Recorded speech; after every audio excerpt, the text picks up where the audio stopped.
I am here with the chairman of the House Foreign Affairs Committee, Michael McCaul, Republican of Texas.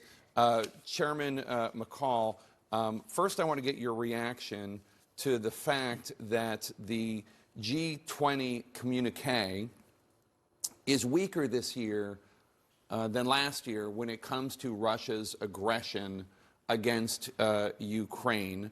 Obviously, Russia is a member of the G20 and blocked it. Last year, the diplomatic situation was different, so that Russia just disagreed with that part of the communique.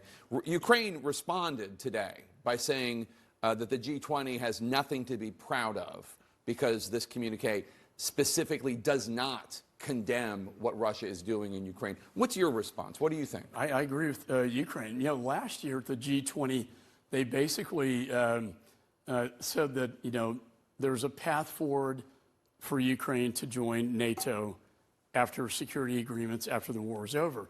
This year, they're saying there's no Russian aggression, a major departure from last year and a real slap in the face to Zelensky as they're conducting the counteroffensive. So the timing couldn't be worse. The other thing that I took out of that was that we're not here to contain China. Let me run that sound because I want people to hear it. It caught your ear, it caught my ear as well. President Biden talking about how he wants China to behave according to the way that other nations behave, said this. So really what this trip was about, it was less about containing China. I don't want to contain China. I just want to make sure we have a relationship with China that is on the up and up, squared away. Everybody knows what it's all about. What was your response to that? I mean, what a frightening foreign policy to go to the G20. Xi Jinping did not attend. We know the Quad's there. I mean, countries that don't like China.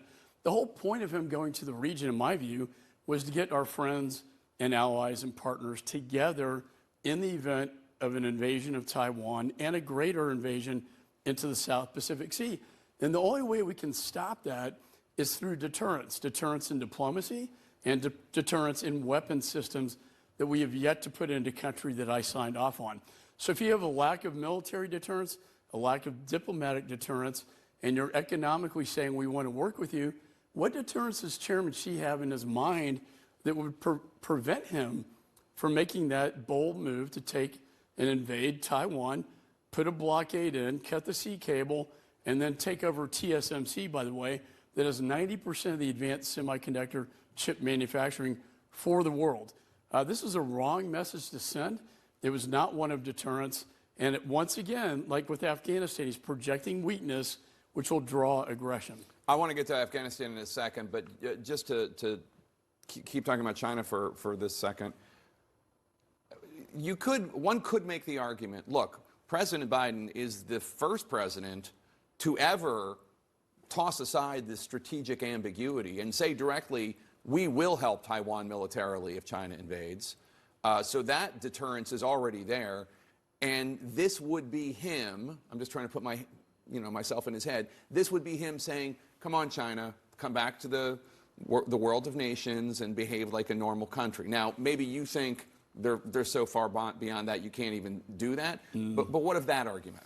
Well, I can see diplomatically that being a play, but I think it's a weak play because Chairman Xi doesn't understand weakness, he understands power. And when you listen to his addresses to his Communist Party, to his Congress, very clear, reunification of Taiwan and a broader ambition to basically, in the 100-year marathon, have 100% military economic control over the globe. And that is where they're headed unless we can provide the deterrence. This kind of language, if I'm Chairman Xi, this is great. This is like when Biden lifted Nord Stream 2 on Putin and gave him carte blanche to move in, like after Afghanistan projecting weakness.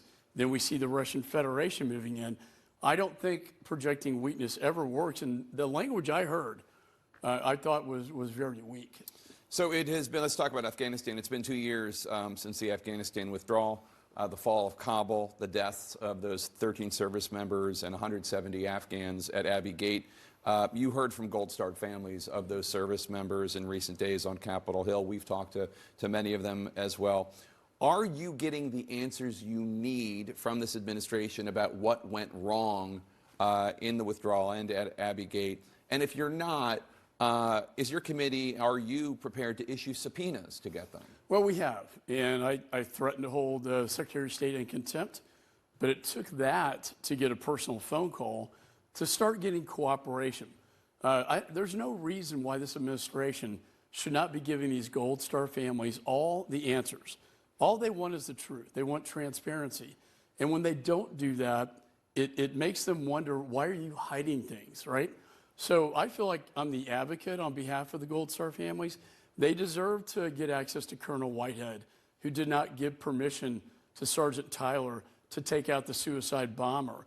You know, they deserve to know about why an airstrike was not given to take out the very individual who was in charge of the suicide bombing operation with ISIS-K. They need to know why they were released from Bagram Air Base. And this will go all the way up the chain of command, both state, DOD, and ultimately within the White House. But I would ask that they give these families answers. I mean, in a way, they have more power than I do. It's easy for them to say no to me.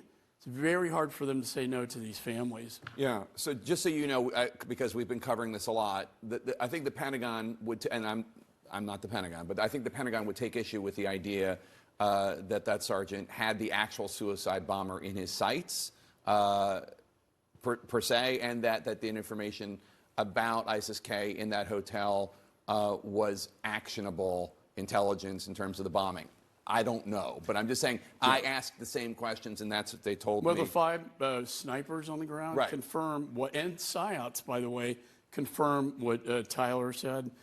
We need to. We need more. If that's not correct, then give us access to other people. 100%. 100%. You want transcribed interviews with specific members of the Biden administration? Yeah, we want to talk to Jen Psaki. You know, the messages she was sending out from the White House were so different from what was happening on the ground. You know, John Kirby made the comment that no weapons were left behind, which is insane. There are, $7 billion of weapons, and I can show you the tapes of the weapons and the cash that were left behind. Ned Price, the State Department, making rosy comments, and we need to, we sent letters to have them testify, all giving a rosy picture, while at the same time what was happening on the ground was very different. I don't know where this is going to end, Jake, but as a former federal prosecutor, I'm going to follow all the facts. I'm not out to take, I have great respect for General McKenzie and General Milley, by the way. I don't know if any of this actually went up to their level, but I do know that an airstrike was denied that could have taken out the suicide bombing team, ISIS-K. That was let out of Bagram, by the way. Yeah. Speaking of General Milley, he is retiring as chairman of the Joint Chiefs at the end of the month. His role might not be filled because your fellow Republican, Senator Tommy Tuberville of Alabama, is holding up more than 300 military promotions. These are not political positions. These are majors and lieutenant colonels and admirals and generals in the Senate because he opposes to a Pentagon travel reimbursement policy having to do with abortion. Expert after expert, military individual after military individual says this is hurting readiness. How long is the Republican Party going to let this one senator do this to our military? Yeah, I just talked to this guy named Dakota who got the Medal of Honor yesterday. This is paralyzing the Department of Defense. The idea that one man in the Senate can hold this up for months. I understand maybe promotions, but nominations is paralyzing the Department of Defense. I think that is a national security problem and a national security issue, and I really wish he would reconsider this because we're working this issue out in the National Defense Authorization. We worked it out on the House side. We're going to conference in the Senate. We're going to work out this, abortion issue that has been a tradition within the NDAA. But to hold up the top brass from being promoted and lower brass, I think, is paralyzing our Department of Defense. Chairman Michael McCaul, Republican of Texas, thanks so much for being here.